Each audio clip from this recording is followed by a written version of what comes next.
Hello, I welcome you all in this presentation.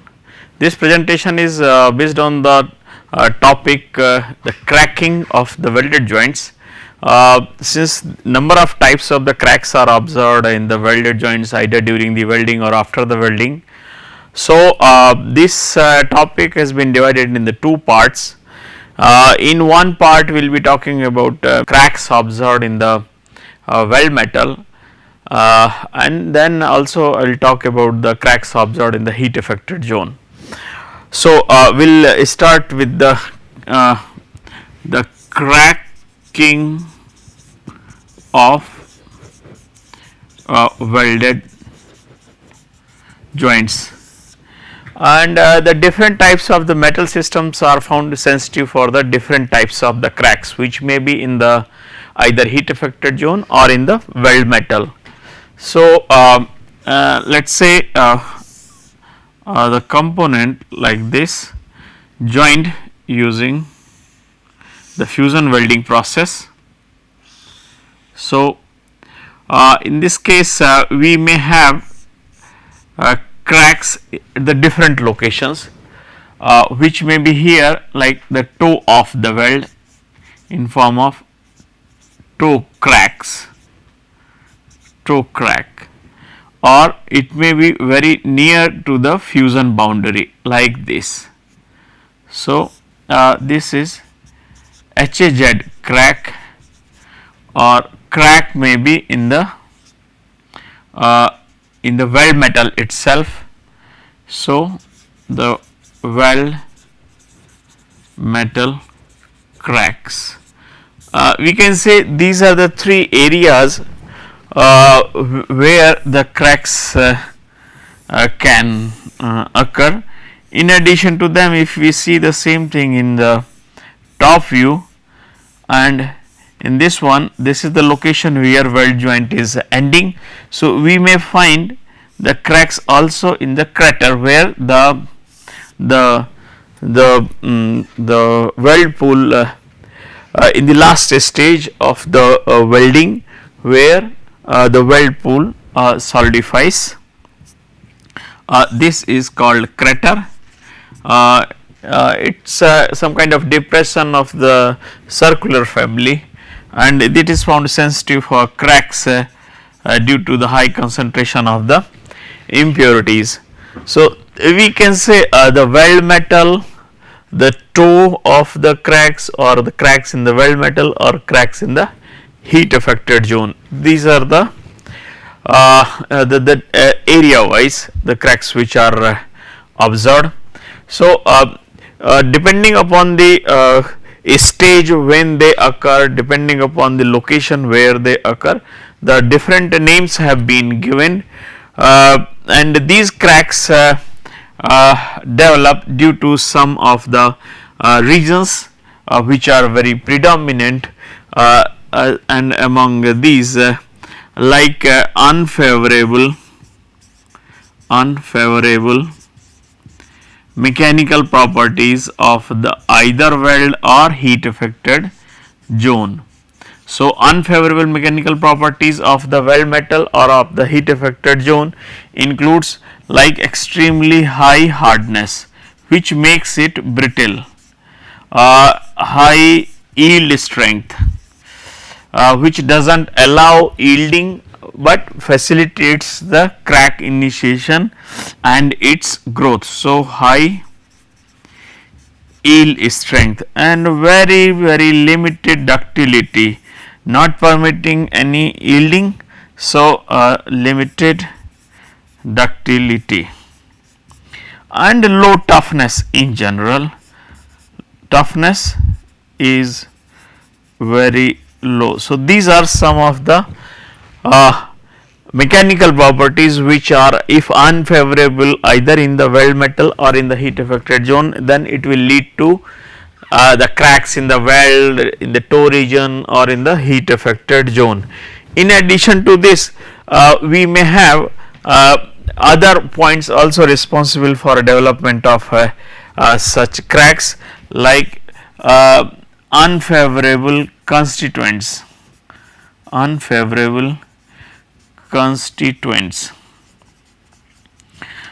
sometimes presence of very unfavorable constituents lead to the very high solidification temperature range or very low ductility. So, these promote the cracking, and these constituents like hydrogen in case of steels, sulfur in steels, lead in steels are the common elements which promote the cracking tendency due to the different regions. Like solidification temperature range is enhanced by the presence of the sulfur and the lead, while hydrogen reduces the ductility and increases the cracking tendency due to the cold cracking possibility. So, in addition to these two types of the factors, we may see that the cracking is also caused by other properties related with the weld joints, and it includes say the presence of the tensile or shear stresses. These stresses may be the externally applied,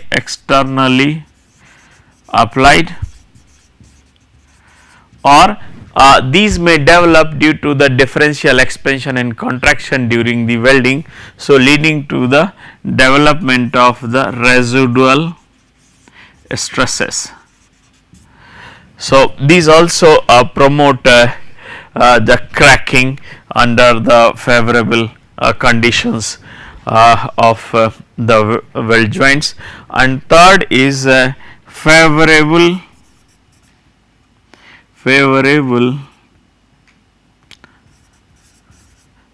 micro constituents, microstructure.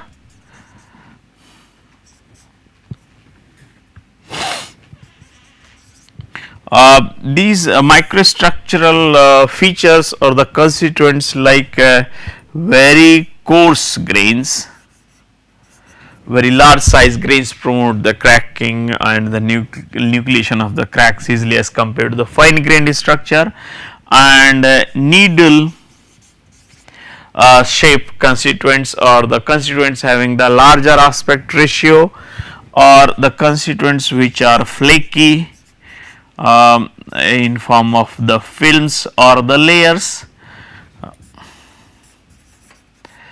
These features are about the morphology or the shape of the constituents, so means about the grain structure.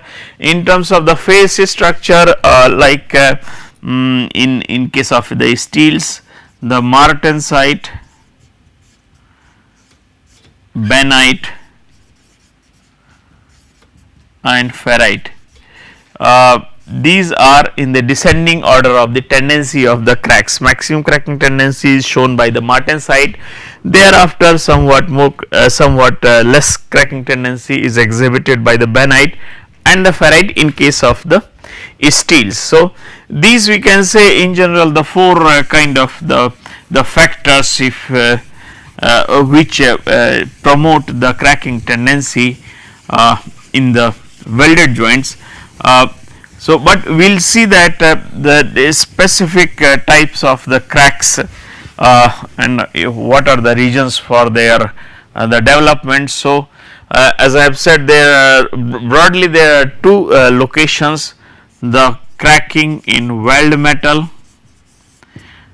and cracking in the heat affected zone. So, cracking in the weld metal, in this category mainly we have the solidification crack, which significantly which is significantly important because it leads to the rejection of the joint. So, solidification crack, and as we have seen here, the solidification cracks actually run all along the length of the weld at the center line. So, solidification cracks are basically the center line crack in the weld metal running along the weld line, and the crater crack is also observed in the weld metal where the weld joint ends, and the last stage of the fusion welding. So, here it actually the welding terminates. So, the another type of crack observed in the weld metal is the crater crack, and this happens primarily due to the excessive concentration of the alloying elements. Among the heat affected zone, the cracks which are observed in the heat affected zone very next to the fusion boundary, what we can see here commonly is the liquefaction crack, and thereafter we have the heat cracking due to embrittlement, means steels subjected to the tensile stresses in the heat affected zone, tensile residual stresses in the heat affected zone, and if the martensitic transformation takes place, then it leads to the embrittlement, and such kind of embrittlement promotes the cracking in the heat affected zone. So, this is cracking due to the embrittlement. Then it is a cold cracking or cold crack, or the hydrogen induced crack, commonly known as HIC, also termed as HAC, hydrogen assisted crack, and the lamellar tearing. Lamellar tearing is also a crack commonly observed in the heat affected zone due to the decohesion of the inclusion from the metallic matrix under the tensile residual stresses.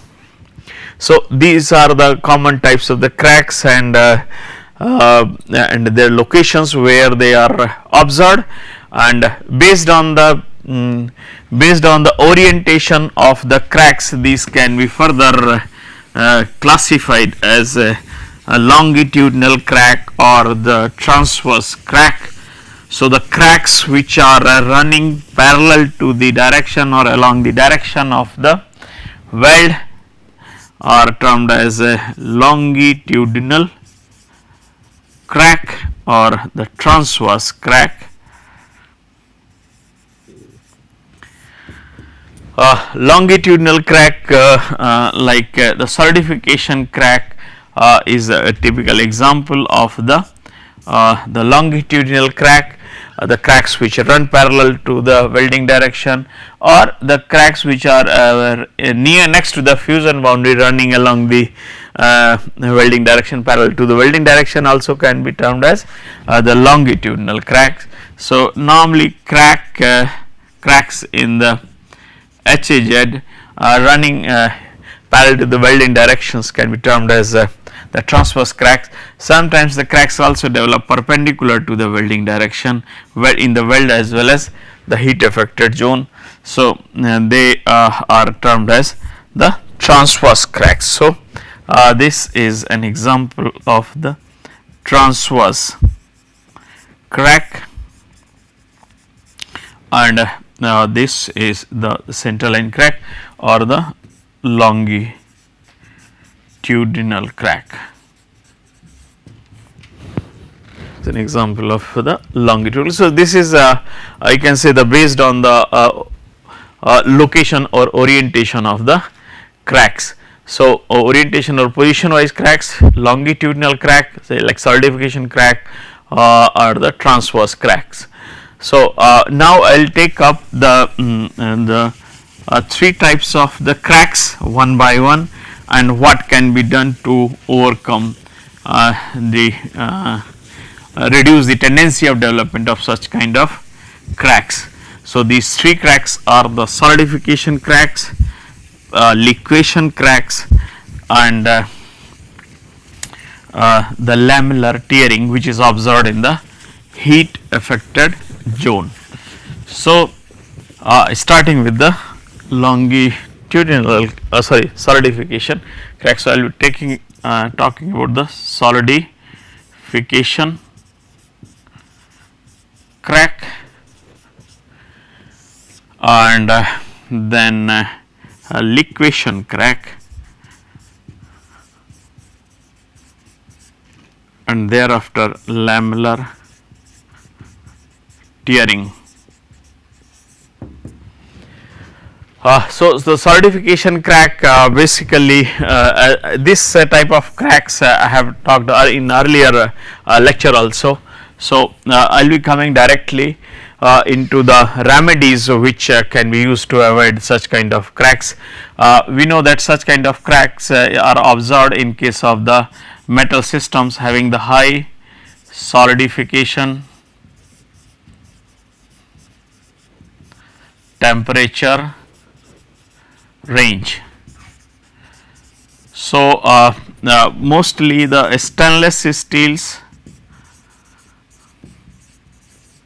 and aluminum alloys are found sensitive for such kind of the cracking, and this kind of the cracks are observed along the weld center line. So, the crack will be running along the welding at the center line along the welding direction, and it happens basically due to the segregation of low melting point liquid metal at the center of the weld, So, we have to reduce the segregation of the such kind of the low melting point liquid metal, or we have to avoid the formation of such kind of the low melting point liquid metal. So, there are few approaches which are tried for reducing the solidification cracks. So, as far as the recognition is concerned, if we see the diagrams, this diagram, the typical weld metal of the 6061 aluminum alloy, showing that crack is running along the center line of the weld, and it happens and this kind of crack is formed like between the dendritic systems where the low melting point liquid metal exists. So, in order to control such kind of the cracking, the approaches which are used include developing the suitable favorable welding conditions, developing the suitable grain structure, and controlling the weld metal composition. So, what can be done in this case for controlling the solidification cracking is that metal may be very sensitive for the cracks, but if the residual stresses developed are very less, then such kind of cracking will not be happening. So, these three approaches they work on the different concepts. The first one is like favorable or suitable welding conditions, so that the residual tensile stresses can be reduced, and for this purpose the approaches that are used, one is like using preheat, so that the expansion and contraction is by and large, differential expansion and contraction can be reduced in order to reduce the development of the residual tensile stresses, or use of the low yield strength filler, so that the maximum residual stress magnitude being developed can be reduced, or reducing the alpha or the thermal expansion coefficient of the filler metal which is being used, or developing the suitable weld geometry. So, this approach basically works on if the residual stress magnitude, tensile residual stress magnitude being developed in the weld metal is reduced through either preheating or using the lower yield strength filler, or by developing the suitable weld geometry. So, instead of the tensile residual stress we have the compressive residual stresses, then that will help to reduce the solidification crack. So, as far as the weld bead geometry is concerned, whenever the weld geometry is concave in the shape like this, then it leads to the increased cracking tendency due to the setting of the tensile residual stresses, as compared to the another case when the weld bead geometry is of the convex type. So, concave weld geometry sets in the tensile residual stresses at the top surface of the weld bead, while the convex one will be setting in the compressive residual stresses. This is what we can see.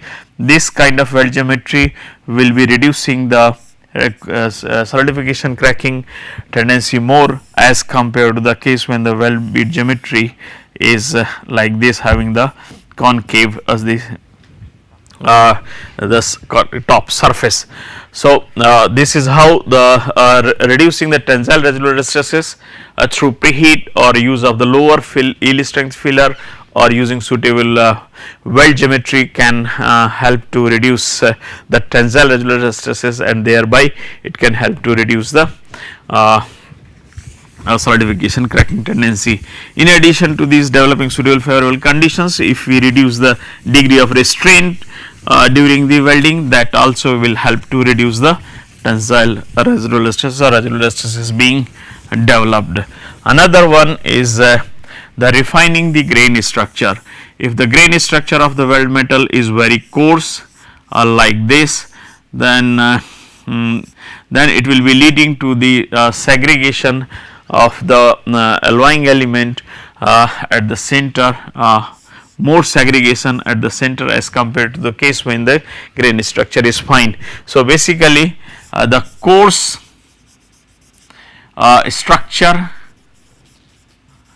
increases the concentration of the low melting point impurities at the boundaries or the grain boundaries, because the grain boundary area is limited in a given volume. If there are just 3 or 4 number of the grains, then grain boundary area is limited, and this will be resulting in the higher concentration of the impurities in the grain boundary area and leading to the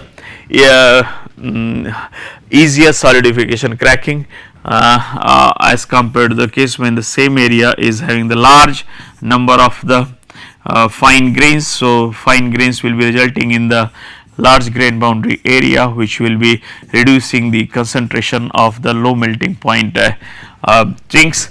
So, it is so refinement of the grain structure helps in reducing the concentration of the low melting point constituents at the grain boundaries, and that in turn helps to reduce the solidification cracking tendency. And this is what can be achieved through the inoculation approach or through the arc oscillation. So, grain boundary structural refinement is possible through the inoculation, wherein the alloying elements like titanium, vanadium or zirconium are added in the metal system. So, they will refine, like vanadium and zirconium or aluminum are added in the steels, or the titanium is added in the aluminum alloys. So, the weld metal structure is refined. Magnetic arc oscillation also helps to refine the grain structure or modify the grain structure. So, controlling the weld metal composition, in this case basically we try to manipulate the weld metal composition in such a way that the solidification temperature range of the weld metal is reduced.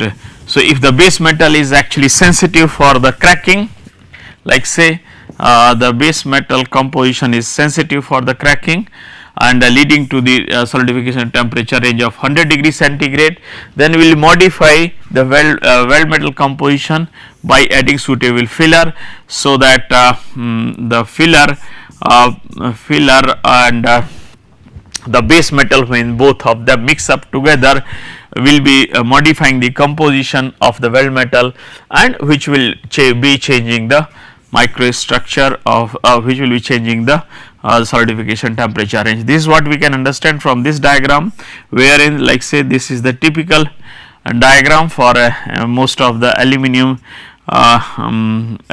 alloys, wherein like say this is the eutectic system, and for this concentration of the alloying element of a particular alloying element, say B, the solidification temperature range is high. So, when filler with the B is higher concentration of the B is added, so weld metal composition is shifted to this location, that will have the somewhat lower solidification temperature range.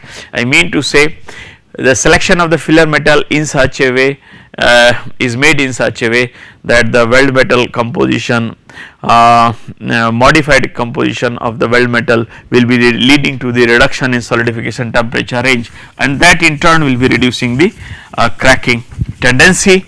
So, the use of the suitable filler or the controlled dilution helps to modify the composition of the weld metal in such a way that the solidification temperature range of the weld metal is reduced, and so the cracking tendency of the weld metal, solidification cracking tendency of the weld metal is reduced.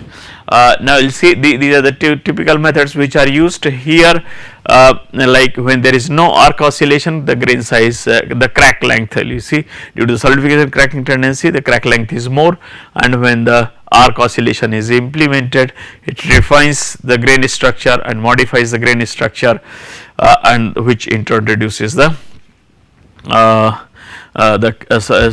crack length which is observed after the welding. Like say this kind of structure having the columnar structure from both the sides is found to be more crack sensitive as compared to this case when the arc is manipulated in such a way that the grains do not grow from both the sides and meet at the center, but the grains are completely twisted in such a way that even if the crack is trying to grow, it will not find the common path along the common weak area for its growth at the center line. So, it will be resisting the growth of the cracks. This is what I have explained, the weld joint with the higher with the low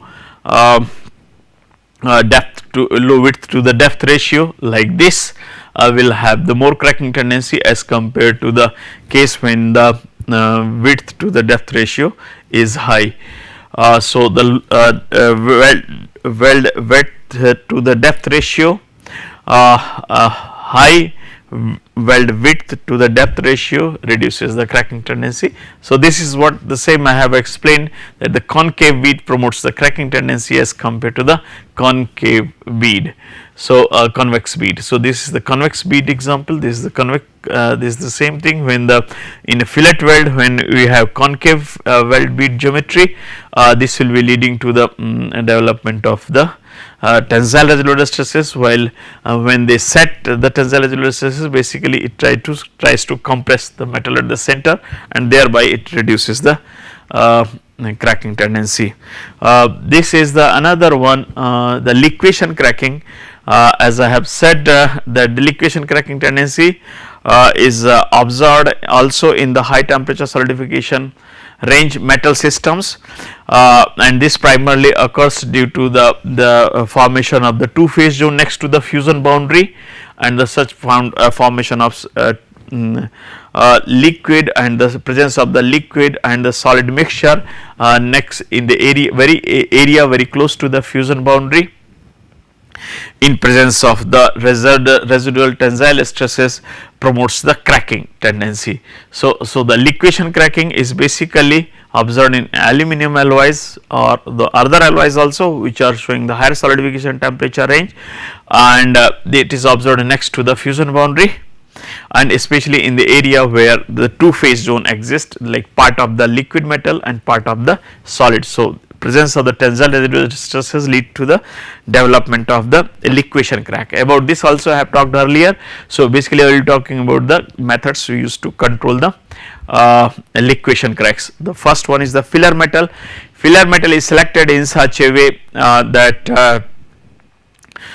the weld metal solidifies after the solidification of the heat affected zone. So, what we do basically, the filler is selected in such a way that the liquidus of the filler is lower than the base metal.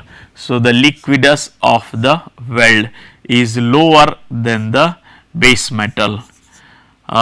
So, this is what we can say, liquidus of the base is here the solidus of the weld is lower than the solidus of the base. So, in this case, when the filler is selected in such a way that if the weld is still in the liquid state because its solidus is lower. So, the weld may be in the liquid state while since the solidus of the base is high. So, whatever the partial melting is taking place next to the fusion boundary, that will be in this zone, PMZ zone basically will be solidifying first before the solidification of the weld metal will be starting. So, if the solidification of the heat affected zone is taking first, then it will reduce the cracking tendency, and it will be able to resist the tensile residual stresses if they are being set in. Heat source is to be used in such a way. The purpose of the using heat source is to reduce the partial melting zone, region of the partial melting zone. So, like this, if the partial melting zone is very limited, then the cracking tendency will also be less, and if the partial melting zone is wide, then cracking tendency will be more. So, this difference in the zone of the partial melting zone can also be achieved through the two approaches, by reducing the heat input, reducing the net heat input, and for this one approach is use of the multi-pass welding. So, limited heat input will help to reduce the heat effect, will help to reduce the partial melting zone size, or use of the high energy density process, So, high energy density process also help to reduce the net amount of the heat required for achieving the fusion, so that the weld can be made. So, the processes like the laser beam or the electron beam helps in achieving the same thing with the limited heat input, and that in turn helps to reduce the size of the heat affected zone or the partial melting zone, and a reduction in the partial melting zone will help to reduce the cracking tendency. Then degree of restraint, we know that if there is no residual stress in the weld metal, then there will not be any crack, even if the metal is sensitive for the cracking. So, the target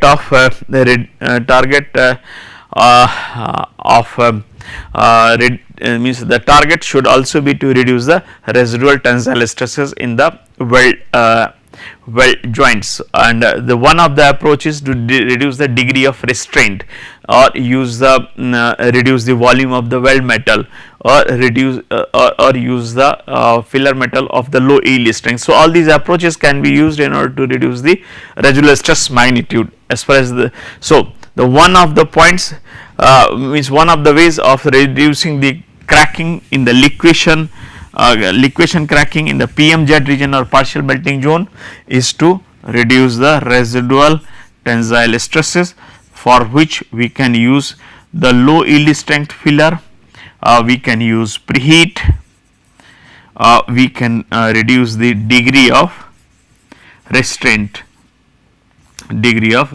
So, all these approaches will help to reduce the magnitude of the residual stresses being developed. And the base metal. So, base metal composition should be such that the grain structure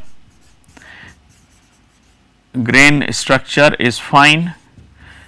This is one, and the base metal is not sensitive to the composition of not sensitive to the liquefaction crack due to the wider solidification temperature range. So, this is what we will be saying, in terms of the base metal, it is the composition that decides the solidification temperature range. So, composition need to be adjusted of the weld metal of the base need to be adjusted of the base metal in such a way that the solidification temperature range can be reduced, and the grain structure, the fine grain structure reduces the liquefaction cracking as compared to the coarse grain structure. This is what we can see here when average grain structure, average grain size is less, then the crack length is also less, while when the grain size is increased, it increases the cracking tendency.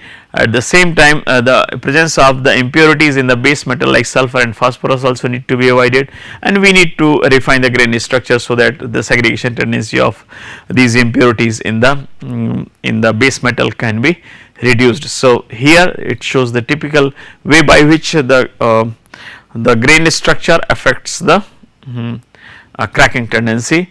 So, when the grain size is fine, the crack length is limited, and when the grain size is large, the crack size is more. This is what we can see here. This is the weld zone, this is the base metal side. So, this is the area where the two phase means the mushy zone will be forming, means liquid and the solid both will be formed, and under the tensile residual stresses it will be leading to the development of cracks. So, such a wide cracks can be observed in the heat affected zone. So, this is where I will summarize this lecture. In this lecture, in this presentation, I have talked about the development of the cracks in the weld joints, primarily in the weld metal and next to the fusion boundary. So, the cracks observed in the weld metal is the solidification crack, and the crack which is observed next to the fusion boundary is the liquefaction crack. And in this presentation, I have talked about the remedial methods which can be used in order to reduce the these two types of the cracks. Thank you for your attention.